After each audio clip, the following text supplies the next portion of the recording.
ito na ngayon, no, yung mga huling sisiw na pinapalimlima natin sa ating mga inahin. Ito ay nasa mga more than 50 heads yata ito, no. So nilagyan natin ito ng inahin para hindi na tayo, no, gagamit ng pailaw dito sa ating pag-brooding sa ating mga sisiw. Pagkatapos nito, no, ang mga susunod na batch mula dito ay sa incubator na natin, no, ipapipisa yung ating mga sisiw. So yung mga edad nito ay hindi sila magkasabay, no. May nauna nito na mga 2 linggo ng 1 linggo. Para ma-utilize natin yung brooding pen natin ay nilagay muna natin sila dito sa isang brooding pen. So ang ginamit natin dito, no, na breeding material sa itong sawmill.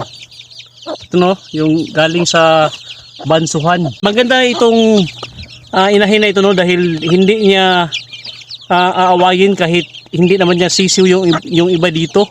So kahit hindi niya sisiw ay talagang marunong siya mag-alaga, no? May motherly care talaga itong inahin na to. Dito naman sa baba ng ating kubo ay ginawa na natin itong brooding pen, no? Yung ating baba. So yan, buksan natin yung ating pintuan. So kakatapos na natin, no, gawin itong ating bagong brooding pen. So ito ay ni-prepare natin para sa mahahatch, no, na mga sisiw mula doon sa incubator. So meron muna tayong nilagay dito, no, na mga sisiw. Ito, oh. So ito yung kinuha natin kahapon, no, sa paitlugan natin dahil napipisa na, no. Ang inahin na ito ay meron siyang mga ayan, so mga 30 heads din ito, no. More than 30 heads yung mga sisiw na meron dito. So nilagyan natin, no, ng inahin para hindi tayo gagamit ng pailaw. So isang inahin lang ang nilagay natin at napakaraming sisiw niya, no. Akalain mo nasa more than 30 heads ito na mga sisiw. So ayan, no. Kahapon ito, no, isang araw natin ito kinuha sa ating pugad. Yung hapon ay ika-10 araw na, no, simula ng na-load natin yung ating mga itlog dito sa ating incubator. Ayan, no, ay hihintayin natin, no, na dumilim ng konti dahil ngayon ay 6 PM na ng hapon. Hintayin natin na dumilim ng konti para i-candling yung ating mga itlog dito sa ating incubator. So ito na yung mga itlog natin, no. Ipapalabas natin ito ngayon para i-candling natin ito ngayon, no, sa ika-10 araw simula nung na-load natin yung ating mga itlog dito sa ating incubator.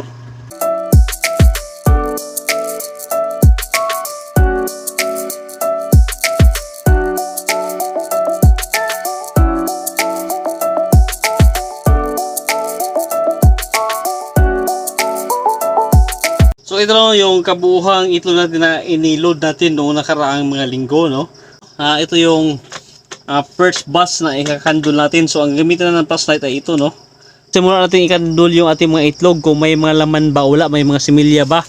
So yung mga similya ay i-separate natin at saka yung mga walang similya ay i-separate natin, no, para gawing nilaga. So ito na, simulan na natin. Ito na, no, sinimulan natin ikandol yung ating mga itlog.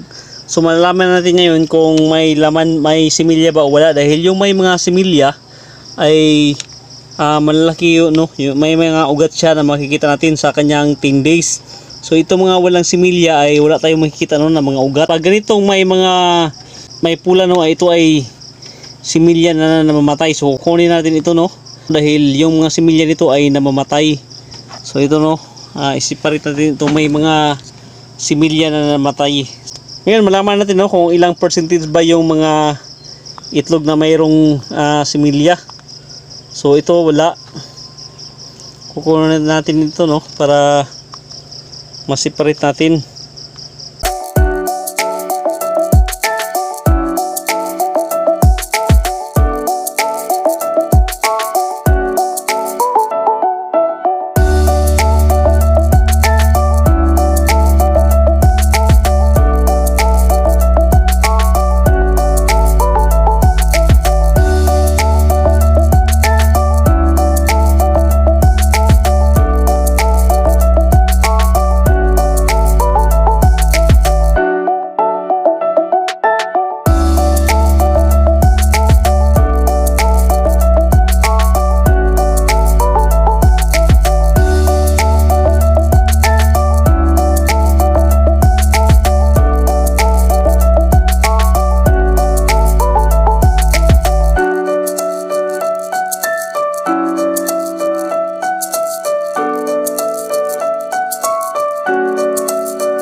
So ito na no, sa 175 na itlog na pinalimliman natin noong nakaraang 10 araw ay naging 75% no yung ating fertility rate dito.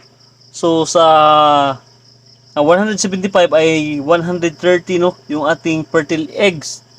So meron tayong 45 eggs no na unfertile. So ito yung unfertile eggs natin dito. Nasa 45 pieces ito no. So 25% dito sa ating itlog na hindi fertile. So ito yung abangan natin no sa fertile eggs natin kung ilang percentage ba yung magiging hatchability rate natin dito sa ating mga itlog na fertile.